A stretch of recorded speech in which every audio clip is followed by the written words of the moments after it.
Welcome to Science, Health and Healing Library of Children's Health Corps. I'm Dr. Majid. The subject of this article is Centenarians, the fastest growing group. This is what I heard on the radio recently.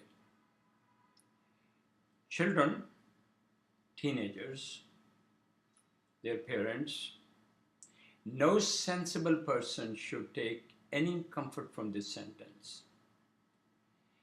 This sentence grossly misrepresents the real state of affairs. They would look at a small number of people who are centenarians or near centenarians, and this segment is a part of series on centenarians. What can we learn from them to support our children? What notions of compassion, self-compassion, enlightenment can we take from centenarians and near centenarians and pass it on to our children? That's the important question. But the trouble with this statement is that it creates a very wrong impression. I suppose the speaker was trying to celebrate the Star Wars medicine's technology, saying that our elderly are living longer.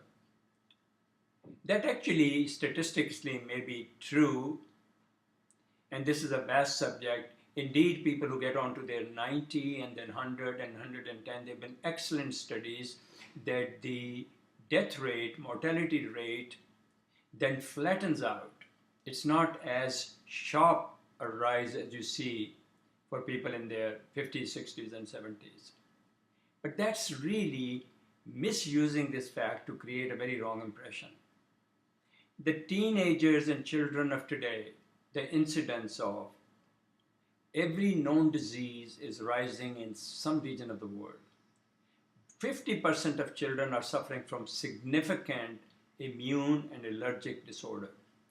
40% of children in Harlem, New York City take inhalers to school. 1 out of 7 children in some New Jersey schools are being drugged for discipline. 1 out of every 7 children in the larger Los Angeles school system is in a special class. Whether you talk about the incidence of autism, which CDC reported doubled in about 10 years, starting from around 2000 to 2010. Even major universities are starting special centers called pediatric GERD centers, pediatric kidney stone centers.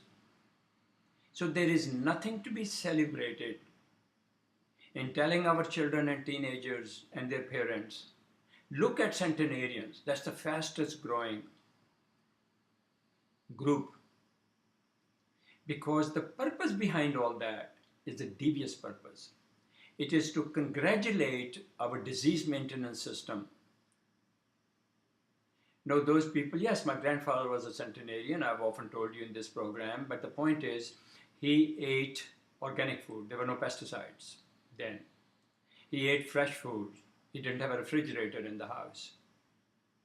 He slept deeply always because he was asleep within 2 hours of sunset.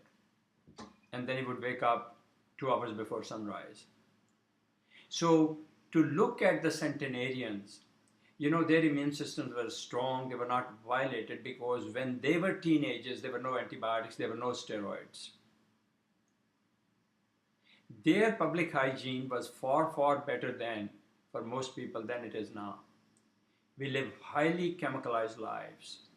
We drink water which is polluted with dozens and dozens of carcinogens. Our mega food corporations are violating every known principle of good nutrition. So while I do not want to contest his narrow focus stats, which the speaker may have gotten from some parts of the world, what I protest is the implication of that statement for children and their parents worldwide. Children's Health Corps is a foundation founded and funded by Talat, my wife, and I some years ago with a vision and a mission of providing authentic information untainted by corporate distortions as well as by ill-informed activists' transgressions, which I also see as a major problem. You can support our vision, forward this YouTube segment to your email, Facebook, Twitter, or LinkedIn contacts. Should you wish to do more, please visit our website www.kids123.org. You can also Google the sentence, "How can I help?" Add kids123. Google will take you there and we make some suggestions. Until we meet again, may you be gracious, graceful, and generous in your spirit. Thank you so much. Thank you.